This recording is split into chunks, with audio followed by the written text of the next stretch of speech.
제로아워 2011년 3월 11일 일본 해안에서 80마일 떨어진 곳에서 지구가 경고 없이 무너집니다. 수백 마일 크기의 지각판이 갈라지며 오래 남력이 한순간에 해방되고 충격파가 해안으로 빠르게 몰려듭니다. 아무도 다미를 준비하지 못했습니다. 후쿠시마 다이이치 원전 작업자들은 금속이 찢어지고 강철과 콘크리트가 갈리는 소리를 듣습니다. 갑자기 바닥이 꺼지고 벽이 흔들리며 방이 무너지기 시작합니다. 마사오 요시다 발전소장은 사무실에 있습니다. 천장 타일이 부서져 먼지가 되고 무거운 서류 캐비닛이 미끄러지며 그는 바닥에 내던져집니다. 1호기 지하에서 가속도 센서가 비명을 지릅니다. 흔들림이 설계 한계를 넘어 철강을 휘고 콘크리트를 산산조각냅니다. 이건 평범한 지진이 아닙니다. 2분 후 1, 2, 3호기 원자로에서 비상정지 스크램 프로토콜이 자동 시작됩니다. 유압 레미 원자로 용기 바닥에서 작동해 제어봉을 핵연료 중심으로 밀어 올립니다. 이 제어봉은 붕속 카바이드로 만들어져 핵 분열을 억제합니다. 연쇄 반응이 즉시 차단돼 4.7기가와트 출력이 0으로 떨어지고 터빈이 멈춥니다. 울려 퍼지는 경보음과 가라앉는 먼지만이 남아있습니다. 제어실에서 감독관은 콘솔을 잡고 보드의 초록불을 보며 정지 확인이라고 외칩니다. 건물에 금이 가고 도로가 뒤틀렸으며 발전소는 전력망 붕괴로 외부와 단절됐지만 안전 시스템은 작동 중입니다. 남자들은 안도합니다. 그들은 방금 일본 기록상 가장 강력한 지진, 규모 9.0의 거대한 괴물을 견뎌냈습니다. 적어도 그들은 그렇게 생각합니다. 터빈 건물 아래에서 비상 디젤 발전기가 굉음을 내며 작동합니다. 이 큰 엔진들은 이런 순간을 위해 기차만하게 설계됐습니다. 냉각 펌프로 물을 순환시켜 연료봉 온도를 유지합니다. 그러나 아직 시작 단계이며 20분이 경과했습니다. 제어봉기 핵 분열을 멈췄지만 연료 집합체는 여전히 살아있습니다. 금속 튜브 안에 우라늄 부산물이 분해되며 많은 붕괴열을 내고 있습니다. 정지 후 몇 분 만에 원자로 심지가 전체 출력의 약 7%를 내며 이는 강철을 녹이고 많은 물을 빠르게 끓일 수 있는 에너지입니다. 모든 열이 배출구 없는 압력 소태에 갇혀 있으며 원자로는 열을 식히기 위해 계속 물이 흘러야 합니다. 마사오 요시다는 모니터를 확인하고 발전기가 연료를 태우는 것을 보고 펌프가 윙윙거리는 소리를 듣습니다. 그는 시스템이 잘 작동한다고 믿지만 외부 혼란은 모릅니다. 바닷물이 해안에서 멀어지며 곧 발전소에 피해를 줄 것입니다. 41분이 지나도 여전히 계속 발전소를 강타합니다. 운영자들이 주변을 점검하는 동안 한 작업자가 해안선을 바라보다 멈춥니다. 바닷물이 사라지고 어둡고 미끈한 해저 바위들이 드러납니다. 남자들은 눈앞의 광경을 믿지 못합니다. 수평선 위 검은 선 뒤로 거대한 물의 벽이 그들을 향해 돌진합니다. 얕은 대륙붕에 부딪혀 파도는 느려지지만 높아집니다. 45피트 파도 앞에 후쿠시마 원전 방파제는 19피트에 불과합니다. 51분 후 오후 3시 37분에 쓰나미가 굉음과 함께 원자력 발전소를 덮치며 방파제가 바로 파괴됩니다. 거대한 파도는 진흙, 자동차, 컨테이너, 산업 폐기물이 뒤섞인 소용돌이입니다. 수백만 톤의 무게로 발전소를 강타합니다. 밖에 주차된 차량들이 건물 옆으로 내던져집니다. 물은 절벽을 타고 올라가 터빈 건물을 덮치고 두꺼운 강철문을 부수며 취수구로 쏟아져 들어옵니다. 물이 계단을 따라 폭포처럼 쏟아져 지하실로 향합니다. 이곳에는 전기 장비와 비상 발전기가 있습니다. 순식간에 발전기실은 바닥부터 천장까지 바닷물로 가득 찹니다. 거대한 디젤 엔진이 멈추고 전기 패널도 합선으로 꺼집니다. 10세대 중 12대 발전기가 즉시 정지합니다. 13번째 발전기는 6호기 공냉식으로 멀리 언덕 위에 있어 쓸모없습니다. 불이 꺼지면 진짜 싸움이 시작됩니다. 55분, 제어실은 어둠에 휩싸이고 환기와 냉각 펌프 소리도 멈춥니다. 평소 번쩍이던 제어 패널의 불빛도 모두 꺼져 있습니다. 비상구 표지등과 조작원 손전등만이 유일한 빛입니다. 무겁고 두려운 침묵이 내려앉고 남자들의 숨소리와 멀리서 들려오는 물방울 떨어지는 소리만이 그 침묵을 깹니다. 조작원들은 아무것도 표시되지 않는 계기판을 멍하니 바라보며 자신들이 전력을 잃었다는 사실을 깨닫습니다. 감독관이 비상 배터리를 요청하지만 남은 전력은 약 8시간 정도로 답변은 암울합니다. 먼저 무서울 수도 있는 이야기를 들려드릴게요. 며칠 전 친구와 재미삼아 있었던 일입니다. 구글에서 그 친구의 이름을 검색했더니 바로 예전 주소와 전화번호, 심지어 몇 년 동안 사용하지 않은 이메일까지 나왔습니다. 제가 그걸 읽어주자 친구는 잠깐 그걸 어떻게 알았어? 라고 놀라워했습니다. 구글에서 거의 누구든지 무엇이든지 검색하면 이런 사적인 정보들을 쉽게 찾을 수 있다는 거 아세요? 이런 사이트들은 데이터 브로커들이 운영하는데 이 사람들이 여러분의 개인정보를 수집합니다. 이렇게 모은 정보를 사기꾼이나 스팸 발송자에게 판매하며 이들은 큰 돈을 벌고 있습니다. 미국에서는 이게 합법입니다. 브로커들은 요청 시 정보를 삭제해야 하지만 보통 절차가 매우 복잡합니다. 또는 오라, 아우라 같은 서비스를 이용할 수도 있습니다. 오라, 에우라는 여러분의 정보를 노출시키는 데이터 브로커를 찾아내고 여러분을 대신해 정보 삭제 요청을 제출합니다. 올해에 몇 주만 시간을 주면 여러분이 직접 검색했을 때 그런 수상한 사이트에서 더 이상 여러분의 정보를 볼 수 없게 될 거예요. 오라, 아우라는 다크웹을 모니터링해 알림을 줍니다. 만약 제 개인 정보가 노출된 것을 발견하면 누군가 이 정보를 이용해 제 신용카드나 은행 계좌에 접근하려고 할 때 오라, 아우라가 신속하게 저에게 알려줄 거예요. 최악의 경우 오라는 최대 500만 달러의 신원 도용 보험을 제공합니다. 오라, 아우라는 세계적 수준의 VPN으로 어디서든 안전하게 인터넷과 쇼핑이 가능합니다. 지금 쓰는 VPN도 이런 기능이 있나요?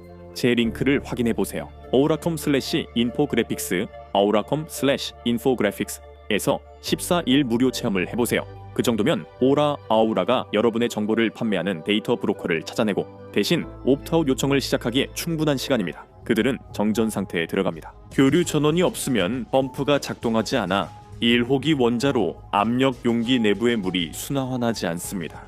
이제 매분, 매 시간이 중요합니다. 운영자들은 주차장으로 달려가 쓸려 나가지 않은 차량을 찾습니다. 그들은 자동차 보닛에서 배터리를 꺼내 지늘과 잔해 속 어두운 계단을 올라갑니다. 배터리를 악어 클립으로 제어판에 연결해 계기판 수치를 확인하려 애씁니다. 원자로 수위 계기가 깜빡이며 작동하고 전해진 소식은 참담합니다. 1호기 수위가 떨어지고 고인물이 끓어 증기로 변하고 있습니다. 용기 내부 압력이 급상승하자 그들은 수동격리 응축기 작동을 시도합니다.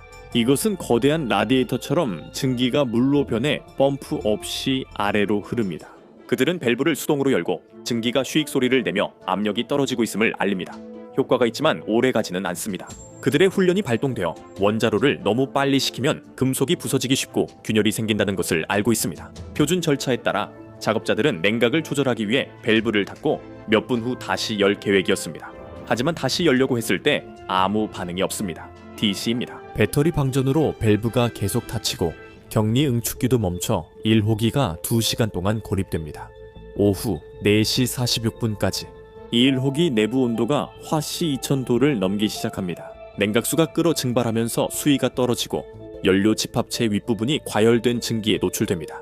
이 순간이 바로 노심 내부에서 멜트다운이 시작되는 시점입니다. 연료봉이 손상되기 시작합니다. 연료봉 금속 피복이 과열로 증기와 반응에 발화하며 열을 방출하지 않고 오히려 발생시킵니다. 금속이 빠르게 산화되어 수증기에서 산소를 빼앗고 수소가스를 원자로 용기 안에 가득 채웁니다.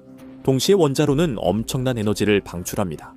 이제 원자로 노심은 방사성 붕괴뿐 아니라 화학적 연소로도 가열되며 온도는 4000도까지 상승합니다. 12피트 연료봉 윗부분이 물 위로 드러나 붉게 빛나고 증기는 주황색에서 진홍색으로 변합니다. 금속관이 부풀고 갈라지며 우라늄 펠릿이 쏟아져 통로를 따라 떨어져 용융 덩어리로 합쳐집니다. 2시간 30분 이 경과했습니다. 제어실에서 자동차 배터리 게이지가 어둠 속에 깜빡이고 바늘이 활성 연료 상단 빨간 선을 넘어 움직입니다. 바늘이 다이얼의 빈 흰 공간으로 들어갑니다. 결코 도달해서는 안 되는 곳이었습니다. 수석 엔지니어가 바늘이 멈추는 걸 지켜보며 조용히 기도합니다. 원자로가 용광로로 변해 내부에서 연료가 스스로 타고 우라늄 펠릿이 부드러워집니다. 제어본기 융합되어 노심이 붕괴되고 모든 주입수가 차단됩니다. 제어실의 방사능 경보기가 삐삐거리기 시작하다가 곧 경보음이 울립니다. 연료관이 파손되어 방사성 가스인 크세논과 크립톤이 새어나오고 있습니다. 4시간이 지나 밤이 되었습니다. 발전소는 손전등 불빛만이 어둠을 가르며 비추고 있을 뿐 칠흑같이 어둡습니다. 2호기와 3호기는 상황이 다르지만 모두 절박합니다. 이 원자로들은 격리 응축기가 없고 대신 원자로의 증기를 이용해 펌프를 돌리는 증기 터빈이 있습니다. 이 설계는 배터리만 있으면 전기 없이도 밸브 제어가 가능합니다. 2호기에서 이 시스템은 굉음을 내며 안정과 멜트다운 사이에 있습니다. 하지만 배터리가 점점 약해지고 있어서 운전원들은 제어 회로를 살리기 위해 찾을 수 있는 모든 전원을 모으고 있습니다. 하지만 1호기에서는 상황이 절망적입니다. 수위가 연료봉 상단 아래로 내려가 노심이 거의 완전히 말랐습니다. 연료가 녹아 코륨이라는 방사성 용암이 되고 있습니다. 코륨은 녹은 우라늄과 강철로 구성됩니다. 그것은 원자로 압력 용기 바닥에 하얗게 달아오른 웅덩이로 떨어져 15cm 두께 강철 바닥에 닿아 지글지글 끓어오릅니다. 마사오 요시다는 비상대응센터에서 도쿄 본사로 전화하며 소리를 지르고 있습니다. 그는 전력 트럭, 소방차, 배터리가 필요합니다. 도쿄 본사는 규정과 관료주의로 논의가 느립니다. 요시다는 전화를 내리칩니다. 그들은 8시간 동안 고립됐고 1호기 내부 압력이 임계치에 도달 중입니다. 강철 용기가 부풀어 오르고 있습니다. 만약 그것이 터지면 파괴의 구름이 온 지역을 덮칠 것입니다. 그들은 반드시 배기해야 합니다. 배기는 2가지 나쁜 선택 중 하나로 경납 용기 폭발을 막기 위해 방사능 증기를 일부러 공기 중에 내보내야 합니다. 이로 인해 시골과 오쿠마 마을이 오염되지만 용기는 지킬 수 있습니다. 선택지는 이것뿐입니다. 지하에 수동 밸브가 있고 2 작업자가 자원해 임무를 맡습니다. 남자들은 마스크와 우비를 착용하고 손전등을 들며 소매와 바짓단을 테이프로 막습니다. 그들은 방사선이 강해지는 에어록에 들어섭니다. 감마선이 벽을 뚫고 빛나고 열기로 숨이 막히며 공기는 습합니다. 그들은 파편과 파이프 미로를 지나 비틀거리다 난간에 도착합니다. 방사선 측정기는 치명적인 수치를 보여 몇 분 내에 죽을 수 있습니다. 그들은 밸브를 열기 위해 바퀴를 돌리려고 애쓰지만 바퀴가 꽉 막혀 움직이지 않습니다. 밸브를 도와줄 공기 압력도 사라진 상태입니다. 그들은 마스크 안에서 소리치며 밸브를 힘껏 밀지만 땀에 눈이 따가워도 밸브는 움직이지 않습니다. 좌절한 그들은 썩은 해초와 뜨거운 소의 냄새가 나는 무릎 높이의 검은 물을 헤치며 비틀거리며 돌아갑니다. 8시간 30분, 방사능 측정기가 끊임없이 울리고 자원봉사자 한 명의 손전등이 꺼지자 어둠 속에서 무언가 그의 종아리를 스칩니다. 몇 시간 후 그는 그것이 끊어진 400V 전선임을 알게 됩니다. 에어록에서 그들은 쓰러져 마스크 안에 토를 하고 환기구가 막힐 때까지 계속합니다. 마침내 마스크를 벗자 공기는 피와 탄 구리 맛이 납니다. 젊은이는 동료를 바라보며 상황의 무게를 느낍니다. 나이 많은 남자는 말없이 떨리는 손으로 담배를 꺼냅니다. 어둠 속에 담배 불씨만이 빛납니다. 3월 12일 11번째 시간, 공장 밖도로는 혼란스럽고 수천 대 차량이 교통체증에 갇혔으며 사람들은 애완동물과 아이들을 데리고 집을 떠나고 있습니다. 상황의 심각성에 대한 정보는 없고 라디오는 차분한 음악과 애매한 경고만 내보냅니다. 공장 내부 상황은 계속 악화되고 있습니다. 제어실 방사선 수치가 급상승해 운영자들이 마스크를 쓰고 있습니다. 공기는 정화되지만 감마선은 벽을 통과합니다. 1호기에서는 방사성 용융물이 움직여 강철 지지판을 녹였고 이제 원자로 용기 바닥을 파먹고 있습니다. 운영자들은 1호기에서 밀리고 있지만 전투가 더 커질지는 아직 모릅니다. 15시간 후 오전 5시 46분, 태양이 파괴된 현장 위로 떠오릅니다. 쓰나미 잔해가 널리고 지늘기 도로를 덮었습니다. 1호기에서는 압력이 위험 수준에 도달해 경납 용기가 신음합니다. 일본 정부는 재난의 규모를 파악하고 대피 구역을 10km 6.2마일까지 확대합니다. 결국 돌파구가 마련됩니다. 임시 공기 압축기가 파이프에 연결되어 충분한 압력으로 배기 밸브를 열 수 있습니다. 1호기 굴뚝에서 하얀 증기 기둥이 분출되지만 운전원들은 치명적인 실수를 저질렀습니다. 멜트다운 결과 생긴 수소가스는 굴뚝 외에도 빠져나갑니다. 전력이 부족해서 역류 방지 밸브가 작동하지 않아 가스가 용기 밖으로 새어나와 서비스 플로어로 퍼집니다. 이곳은 원자로 건물 최상층으로 얇은 철판 지붕 아래 넓은 공간입니다. 수소가 모여 천장 아래 머물며 공기 중 산소와 섞입니다. 수소 농도가 4%, 8%, 12%까지 증가하면 대형 연료 공기 폭탄이 됩니다. 반가쇠를 기다리며 24시간이 지나 전날이 끝났습니다. 남자들은 거의 서 있기조차 힘들 정도로 지쳐 있습니다. 그들은 잠도 자지 못했고 식사도 하지 못했으며 오직 생수만 마시면서 거의 움직이지 않는 계기판만 바라보고 있습니다. 그들은 마지막 수단인 해수 주입을 준비하고 있습니다. 이렇게 하면 원자로는 영구적으로 망가집니다. 바닷물의 소금이 금속을 빨리 부식시키기 때문입니다. 본사는 계속 반대하며 논쟁하지만 요시다는 해수 주입 준비를 계속합니다. 그러나 더 큰 문제가 다가옵니다.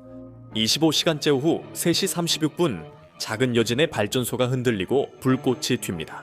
1호기에서 일어난 화학적 폭발은 핵폭발은 아니지만 위력이 커 원자로 건물 콘크리트 지붕이 통째로 날아가 산산조각 났습니다. 상층부의 강철 골조가 프레첼처럼 뒤틀립니다. 충격파가 밖으로 뻗어나가며 관리동의 유리창을 산산조각냅니다. 몇 마일 떨어진 곳까지도 영향을 미칩니다. 운영자들은 모니터로 연기가 걷히자 건물이 뼈대만 남았다는 것을 알게 됩니다. 폭발로 방금 설치한 물 주입 호스가 끊어지고 유일하게 작동하던 발전기도 박살났습니다. 외부 방사선 수치가 급격히 오르고 고방사능 잔해가 땅에 퍼집니다. 방사선량이 치명적으로 상승해 외부 환경이 생명을 위협합니다. 작업자들은 방사능 지뢰밭에서 싸우고 있습니다. 40시간 후 3월 13일에 1호기가 파괴되고 위험이 확산되며 3호기도 무너집니다. 이 호기는 플루토늄이 포함된 특수연료로 가동되어 연료 온도가 높고 방사능도 더 치명적입니다. 냉각 시스템은 증기로 작동하며 원자로의 물을 소모합니다. 수위가 낮아지면 자동으로 작동을 멈춥니다. 운전원들이 시스템과 증기 펌프 재가동을 시도하지만 모두 실패합니다. 3호기 압력이 오르며 1호기와 같은 경로지만 더 빠릅니다. 연료가 녹고 수소가 쌓입니다. 요시다는 무슨 일이 일어날지 알고 있었고 작업자들에게 그 지역을 벗어나라고 소리칩니다. 남자들은 몸을 피하려고 달려가지만 이 정도 규모의 폭발에서는 숨을 곳이 없습니다. 52시간 3월 14일 오전 11시 1분 3호기에서 발생한 폭발은 1호기의 폭발이 마치 폭죽처럼 보이게 만듭니다. 수소가 건물 깊은 곳에서 폭발해 수직 폭발이 일어나며 검은색과 회색 연기의 버섯구름이 수천 피트 상공까지 솟아오릅니다. 거대한 콘크리트 조각이 위로 날아가 터빈 건물 위로 떨어집니다. 소방차는 무게를 이기지 못해 주저앉고 2호기 급수 라인이 끊깁니다. 2호기는 몇 시간 동안 증기 구동 펌프로 간신히 버티고 있었습니다. 이는 엔지니어링의 힘을 보여주는 놀라운 일이었죠. 하지만 3호기에서 날아온 잔하해가 냉각 라인을 찢어버리면서 펌프가 멈추고 맙니다. 2호기는 녹아내리지만 폭발하지 않습니다. 건물 측면 구멍으로 수소가 빠져나가 폭발을 막았고 2호기는 파손됩니다. 바닥이 무너지고 연료가 강철, 콘크리트를 뚫고 내려갑니다. 보이지 않는 구름이 퍼지며 땅이 오염되고 하늘이 불길에 휩싸이려 합니다. 4호기는 72시간 동안 가동 중단과 연료 비움으로 안전했어야 했지만 시스템들이 연결되어 있었습니다. 3호기 배기 파이프가 4호기와 굴뚝을 공유했습니다. 3호기에서 나온 수소가스 일부가 4호기 건물로 역류해 조용히 모였습니다. 오전 6시 14분 3월 15일 4호기 폭발로 상층부가 파괴되고 새로운 위협이 드러납니다. 4호기 최상층에는 15,000개가 넘는 사용 후 연료 집합체가 들어있는 수조가 있습니다. 이 연료봉들은 오래됐지만 여전히 뜨겁고 지붕이 없어지자 수조에 물이 증발하기 시작합니다. 수조의 물이 모두 증발하면 금속 연료봉이 발화해 방사성 물질이 공중에 퍼집니다. 도쿄 남쪽에서 총리는 4호기 수조에 불이 나면 도쿄와 3천만 명을 대피시켜야 한다는 끔찍한 사실을 드들게 됩니다. 돌아올 수 없는 인물화 자원자가 필요했습니다. 3월 16일까지 96시간 남았고 방사선 수치가 높아 인간은 건물에 접근할 수 없습니다. 통제실은 방사선 수치가 오를 때마다 주기적으로 폐기됩니다. 요시다는 벙커에서 책상 아래 누워 잠을 자고 담배를 계속 피우며 이곳을 영원히 떠날 수 없음을 받아들입니다. 그들은 4호기 수조에 물을 넣어야 하지만 방사선 때문에 소방차가 가까이 갈 수 없습니다. 군용 CH-47 치누크 헬리콥터들이 이륙하여 보통 산불 진압에 사용되는 대형 물통을 기체 아래에 달고 출동합니다. 그들은 물통을 담근 뒤 폐허로 날아갑니다. 조종사들은 방사능 증기가 치솟는 곳으로 날아가며 계기판 경고음 속에 몇 초 만에 투하 위치를 맞춰야 합니다. 수톤이 바닷물이 노출된 4호기 의뼈대 위로 쏟아집니다. 많은 양이 바람에 날아가고 일부는 증기로 변하지만 충분히 수조에 닿아 지상 온도를 낮춥니다. 도쿄 소방청 특수부대가 도착합니다. 화학 공격에 능숙한 전개 소방관들이 특수 소방차를 최대한 가까이 주차합니다. 그들은 노즐을 높이 들어 올려 해수의 물줄기를 잔해 위로 쏘아 올리고 그것이 수제 빗물처럼 떨어지게 합니다. 목표물을 볼 수 없어 눈을 감고 쏘는 셈이고 물리 법칙이 제대로 작동하기를 기도합니다. 불은 꺼졌지만 이제 물이 새로운 막을 수 없는 적이 되려 하고 있었습니다. 7일째 되는 날이었습니다. 전력 케이블이 전력망에서부터 깔립니다. 두꺼운 구리 케이블이 방사능에 오염된 진흙 위로 손으로 끌려갑니다. 펌프들이 재연결되며 깨끗한 물이 순환하고 원자로 온도는 4000도에서 900도, 200도로 점차 낮아집니다. 용융물이 냉각되어 경납 용기 바닥에서 단단한 유리 같은 암석으로 굳으면서 노심 용해가 멈춥니다. 비상사태는 끝났지만 결과는 계속됩니다. 후쿠시마는 통제 중이나 이미 피해가 발생했고 출입 금지 구역에 유령 도시가 있습니다. 언덕 지하수가 바다로 흐르며 원자로 지하실을 지나 녹아내린 연료와 접촉해 방사능에 오염됩니다. 매일 400톤의 물이 오염되고 있습니다. 냉각수가 지하로 주입되어 원자로 주변에 1마일 길이의 얼음벽, 즉 얼어붙은 토양의 고리가 만들어집니다. 절박하지만 효과적인 해결책입니다. 오염수 저장을 위해 수천 개의 강철 탱크가 설치됐으며 정화에는 30년이 더 걸릴 예정입니다. 로봇이 연료를 그램 단위로 잘라내야 합니다. 마사오 요시다는 2013 연암으로 숨졌습니다. 그는 위기 내내 발전소를 지켰고 명령 거부로 동부 일본을 구한 인물로 기억됩니다. 이제 체르노빌과 후쿠시마보다 더 오염된 장소들을 확인해 보거나 아니면 이 영상을 클릭해 보세요.